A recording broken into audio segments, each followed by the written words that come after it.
എല്ലാവർക്കും എൻ്റെ വിനീത പ്രണാമം. ശ്രീ വിശ്വ വാസ്തുവിദ്യ എന്ന എളിയ ചാനലിലേക്ക് നിങ്ങളെ സ്നേഹപൂർവ്വം സ്വാഗതം ചെയ്യുന്നു. എന്താണ് പൊരുത്തം നോക്കൽ, അല്ലെങ്കിൽ എന്തിനാണ് പൊരുത്തം നോക്കുന്നത്? പൊരുത്തം എന്ന വാക്കിൻ്റെ സാമാന്യ അർത്ഥം ചേർച്ച എന്നാണ്. തുല്യമായതിനെ മാത്രം യോജിപ്പിക്കുക. സമമായത് ചേരുമ്പോഴോ അവിടെ മത്സരത്തിൻ്റെ ആവശ്യമില്ല. മത്സരിക്കുക എന്നതിൻ്റെ മറ്റൊരു അർത്ഥം പൊരുതുക എന്നല്ലേ? തമ്മിൽ പൊരുതുന്ന ആളുകൾ ഉള്ള ഭവനങ്ങളിൽ എന്താണ് സ്ഥിതി എന്ന് പ്രത്യേകം പറയേണ്ട ആവശ്യമില്ലല്ലോ. ജ്യോതിഷ പ്രകാരം പൊരുത്തം നോക്കലിൻ്റെ അർത്ഥം രണ്ട് വ്യത്യസ്തരായ സ്ത്രീ പുരുഷന്മാരുടെ ശാരീരികാവസ്ഥയെയും മാനസികാവസ്ഥയെയും താരതമ്യം ഉണ്ടോ എന്ന് നോക്കുന്നതിലാണ്. ആനന്ദകരവും ഐശ്വര്യപൂർണമായ ഒരു ദാമ്പത്യ ജീവിതത്തിലെ ആദ്യ പടി എന്ന് വേണമെങ്കിലും പൊരുത്തം നോക്കലിനെ പറയാം. പലരും പറയുന്നത് നിങ്ങൾ കേട്ടിരിക്കും, മനപ്പൊരുത്തമാണ് ഏറ്റവും പ്രധാനപ്പെട്ടതെന്ന്. മനപ്പൊരുത്തം ഉണ്ടോ എന്ന് അറിയണമെങ്കിൽ 4 വർഷമെങ്കിലും പരസ്പരം അറിഞ്ഞിരിക്കണം, അല്ലെങ്കിൽ 4 വർഷമെങ്കിലും പ്രേമിച്ചവരായിരിക്കണം. അല്ലെങ്കിൽ മനപ്പൊരുത്തമുണ്ടോ എന്ന് അറിയണമെങ്കിൽ ജാതക പൊരുത്തം നോക്കിയേ അറിയാൻ സാധിക്കൂ.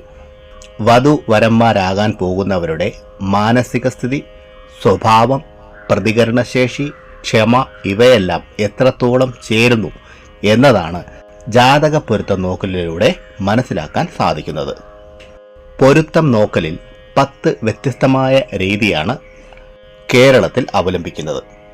1 രാശിപ്പൊരുത്തം, 2 രാശാദിപൊരുത്തം, 3 വശ്യപ്പൊരുത്തം, 4 മഹേന്ദ്രപ്പൊരുത്തം, 5 ഗണപ്പൊരുത്തം, 6 യോനിപ്പൊരുത്തം, 7 ദിനപ്പൊരുത്തം, 8 സ്ത്രീ ദീർഘപ്പൊരുത്തം, 9 രഞ്ജുപൊരുത്തം, 10 നക്ഷത്ര വേദ പൊരുത്തം.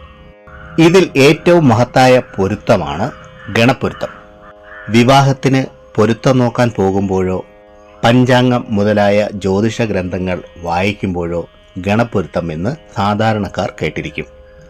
ഗണം എന്നാൽ സംഘം, കൂട്ടം, പറ്റം എന്നിങ്ങനെയാണ് അർത്ഥം. 27 നക്ഷത്രങ്ങളുടെ സ്വഭാവ ഗുണങ്ങളെ നോക്കി ദേവഗണം, മനുഷ്യഗണം, അസുരഗണം എന്ന് 3ആയി തരംതിരിച്ചിരിക്കുന്നു. ഇതിൽ ഒന്നിനോട് മറ്റൊന്ന് ശ്രേഷ്ഠമാണെന്നോ ഒന്നിനോട് ഒന്ന് മോശമാണെന്നോ വ്യത്യാസപ്പെടുത്തിയിട്ടില്ല എന്ന കാര്യം ഇവിടെ പ്രത്യേകം പറയുകയാണ്. ഓരോ ഗണത്തിലുള്ളവരുടെയും സ്വഭാവ സവിശേഷതകൾ വ്യത്യസ്തമായിരിക്കും. അതുപോലെ ചിലവ ബന്ധപ്പെട്ടും ഇരിക്കും. ദേവഗണം, മനുഷ്യഗണം, അസുരഗണം എന്നിവയുടെ പേര് കേൾക്കുമ്പോൾ തന്നെ ഏകദേശ രൂപം നിങ്ങൾക്ക് മനസ്സിലാകും. ഓരോ ഗണക്കാരുടെയും ഗുണസവിശേഷതകളെപ്പറ്റി പ്രത്യേകമായി വീഡിയോകളിൽ പറഞ്ഞിട്ടുണ്ട്. താഴെ ഡിസ്ക്രിപ്ഷൻ ബോക്സിൽ ലിങ്ക് കൊടുത്തിട്ടുണ്ട്. അത് കാണുമ്പോൾ നിങ്ങൾക്ക് പൂർണ്ണമായും മനസ്സിലാകും. സ്വഭാവ സവിശേഷതകളെ കൃത്യമായി തന്നെ തരംതിരിച്ചിരിക്കുന്നതിനാൽ വിവാഹത്തിന് ഗണപ്പൊരുത്തം നോക്കൽ വളരെ പ്രാധാന്യം കൽപ്പിക്കുന്ന ഒന്നാണ്. ഗണം ഒന്നെങ്കിൽ ഗുണം 10 എന്ന പഴമൊഴി പോലും നിലവിലുണ്ട്. ചുരുക്കത്തിൽ പറഞ്ഞാൽ സ്ത്രീയുടെയും പുരുഷന്റെയും സ്വഭാവം ഒന്നുപോലെ ആണെങ്കിൽ, അതുപോലെ വിചാരങ്ങൾ തമ്മിൽ ചേരുന്നതാണെങ്കിൽ പിന്നെ ചേരുന്ന കാര്യത്തിൽ സംശയമൊന്നും വേണ്ടല്ലോ, അല്ലേ? ആദ്യം ദേവഗണത്തിൽപ്പെട്ട നക്ഷത്രങ്ങൾ ഏതൊക്കെയെന്ന് പറയാം. അശ്വതി, മകയിരം, പുണർന്നം, പൂയം, ചോതി, അത്തം, തിരുവോണം, അനിഴം, രേവതി എന്നീ നക്ഷത്രങ്ങളാണ് ദേവഗണത്തിൽ പെടുന്നത്. ഭരണി, രോഹിണി, തിരുവാതിര, പൂരം, പൂരാടം, ഉത്രം, പൂരുരുട്ടാതി, ഉത്രാടം, ഉത്രട്ടാതി എന്നീ നക്ഷത്രങ്ങളാണ് മനുഷ്യഗണത്തിൽ പെടുന്നത്. കാർത്തിക, ചതയം, മൂലം, ആയില്യം, അവിട്ടം, ചിത്തിര, മകം, വിശാഖം, തൃക്കേട്ട എന്നീ 9 നക്ഷത്രങ്ങളാണ് അസുരഗണത്തിൽ പെടുന്നത്. ഇനി ചേർച്ച നോക്കുന്നത് ഏത് രീതിയിലാണെന്ന് ഉദാഹരണത്തിലൂടെ പറയാം. ദേവഗണത്തിൽപ്പെട്ട സ്ത്രീ, മനുഷ്യഗണത്തിൽപ്പെട്ട പുരുഷൻ, ഇവരുടെ ഗണപ്പൊരുത്തം മധ്യമമായി കണക്കാക്കാം. ഇത് എന്തുകൊണ്ടെന്നാൽ മനുഷ്യഗണത്തിൽപ്പെടുന്ന പുരുഷൻ തൻ്റെ കഴിവുകളെയും തൻ്റെ അധ്വാനത്തെയായിരിക്കും കൂടുതൽ വിശ്വാസം. അതുകൊണ്ട് തന്നെ സ്ത്രീയോട് ഇവർ ആധിപത്യം കാണിക്കുകയില്ല. ലഭിച്ചാൽ സന്തോഷത്തോടെ സ്വീകരിക്കും, ലഭിച്ചില്ലെങ്കിലോ സ്വന്തം അധ്വാനം കൊണ്ട് നേടിയെടുക്കാമെന്ന് കരുതി സമാധാനിക്കും. ഇതുപോലെ ഇനി മറ്റൊന്നുകൂടി പറയാം. ദേവഗണത്തിൽപ്പെട്ട സ്ത്രീ അസുരഗണത്തിൽപ്പെട്ട പുരുഷനെ വിവാഹം കഴിക്കാൻ പാടില്ല എന്ന് പറയുന്നുണ്ട്. കാരണം മറ്റൊന്നുമല്ല, നേരെ വിപരീതമായ സ്വഭാവ സവിശേഷത തന്നെയാണ്. എങ്ങനെയെന്നാൽ ദേവഗണത്തിൽപ്പെട്ട സ്ത്രീ തനിക്കുള്ളതുകൊണ്ട് തന്നെ സന്തോഷത്തോടെ ജീവിക്കും എന്ന് കരുതുന്നു. എന്നാൽ അസുരഗണത്തിൽപ്പെട്ട പുരുഷൻ അല്പം അത്യാഗ്രഹമുള്ളവരായിരിക്കും. അതുകൊണ്ട് ഇവർക്കിടയിൽ സ്വത്തിനും മറ്റു കാര്യങ്ങൾക്കായി എപ്പോഴും അലോസരങ്ങൾ ഉണ്ടാകുന്നു.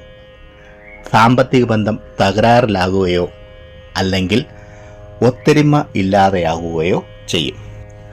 അതുപോലെ മറ്റൊന്ന്, മനുഷ്യഗണത്തിൽപ്പെട്ട സ്ത്രീ ഒരിക്കലും അസുരഗണത്തിൽപ്പെട്ടവരെ വിവാഹം കഴിക്കരുതെന്ന് പറയുന്നു. മനുഷ്യഗണവും അസുരഗണവും നേരെ വിപരീതമായിരിക്കും. ഇവരുടെ ചിന്താഗതിയും കാഴ്ചപ്പാടും നേരെ വിപരീതമാണ്. ഇവർ തമ്മിൽ തീരെ യോജിക്കുകയില്ല. സ്വരച്ചേർച്ച കുറവ് ഉണ്ടാകും. അങ്ങനെ ദാമ്പത്തിക ബന്ധം അസുഖകരമായി തീരും.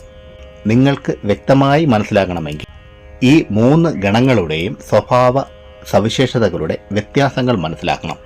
താഴെ ഡിസ്ക്രിപ്ഷനിൽ ലിങ്ക് കൊടുത്തിട്ടുണ്ട്, കാണുക. ഇനി മറ്റു കാര്യങ്ങൾ കൂടി പറയാം, ശ്രദ്ധയോടെ കേൾക്കുക. സ്ത്രീയുടെയും പുരുഷന്റെയും ജന്മനക്ഷത്രം ഒരേ ഗണത്തിൽപ്പെട്ടാൽ ഗണപ്പൊരുത്തം ഉത്തമമാണെന്ന് പ്രത്യേകം പറയണ്ടല്ലോ, അല്ലേ? സ്ത്രീയുടെ നക്ഷത്രം മനുഷ്യഗണത്തിൽപ്പെട്ടതും പുരുഷന്റെ ജന്മനക്ഷത്രം ദേവഗണത്തിൽപ്പെട്ടതായാൽ ഇവിടെ ഗണപ്പൊരുത്തം ഉണ്ട്. സ്ത്രീയുടെ നക്ഷത്രം അസുരഗണം, പുരുഷന്റെ നക്ഷത്രം മനുഷ്യഗണം ആയാൽ ഗണപ്പൊരുത്തം ഇല്ല. സ്ത്രീയുടെ ജന്മനക്ഷത്രം ദേവഗണവും പുരുഷന്റെ ജന്മനക്ഷത്രം അസുരഗണത്തിൽപ്പെട്ടതുമായാൽ നിന്ദ്യമായി കണക്കാക്കുന്നു. സ്ത്രീയുടെ ജന്മനക്ഷത്രം അസുരഗണവും പുരുഷന്റെ ജന്മനക്ഷത്രം ദേവഗണവും ആയാലും ഗണപ്പൊരുത്തം ഇല്ല എന്ന് മനസ്സിലാക്കുക. സ്ത്രീയുടെയും പുരുഷന്റെയും മാനസിക നിലയെ പരിഗണിച്ചാണ് ഗണപ്പൊരുത്തം. ജാതകങ്ങൾ തമ്മിൽ പൊരുത്തം നോക്കുമ്പോൾ ഗണപ്പൊരുത്തം വളരെ പ്രാധാന്യം അർഹിക്കുന്ന ഒന്നാണ്. എന്നാലും മറ്റു പൊരുത്തങ്ങളെയും നോക്കേണ്ടത് അത്യാവശ്യമാണ്. പ്രിയരെ, ഈ അദ്ദേഹത്തിൽ പറഞ്ഞ കാര്യങ്ങൾ നിങ്ങൾക്ക് പ്രയോജനപ്പെട്ടു എന്ന് ഞാൻ വിശ്വസിക്കുന്നു. ഇഷ്ടമായെങ്കിൽ ലൈക്ക് ചെയ്ത് എന്നെ അറിയിക്കുക. നിങ്ങളുടെ ഇഷ്ടദേവന്റെ പേര് കമന്റ് ബോക്സിൽ എഴുതുക. മറ്റുള്ളവർക്ക് പ്രയോജനപ്പെടുന്ന രീതിയിൽ എന്തെങ്കിലും ഉണ്ടെങ്കിൽ ഷെയർ ചെയ്യാനും ഈ ചാനലിലെ പഴയ വീഡിയോകളും കാണുക. പിന്നെ ഞാൻ എപ്പോഴും പറയുന്നത് പോലെ സത്യസന്ധമായ യഥാർത്ഥ വാസ്തുവിദ്യ രഹസ്യങ്ങളും സനാതനധർമ്മത്തിലെ സാധന, ഉപാസന, മന്ത്രരഹസ്യങ്ങളും ഹസ്തരേഖ വിജ്ഞാനവും സാമുദ്രിക ശാസ്ത്ര രഹസ്യങ്ങളും അറിയാനായി നിങ്ങൾ ഈ ചാനൽ സബ്സ്ക്രൈബ് ചെയ്യുക. നിങ്ങൾക്കെല്ലാവർക്കും സർവേശ്വരൻ്റെ അനുഗ്രഹം ലഭിക്കാനായി ആത്മാർത്ഥമായി പ്രാർത്ഥിച്ചുകൊണ്ട് നിർത്തുന്നു. നന്ദി, നമസ്കാരം.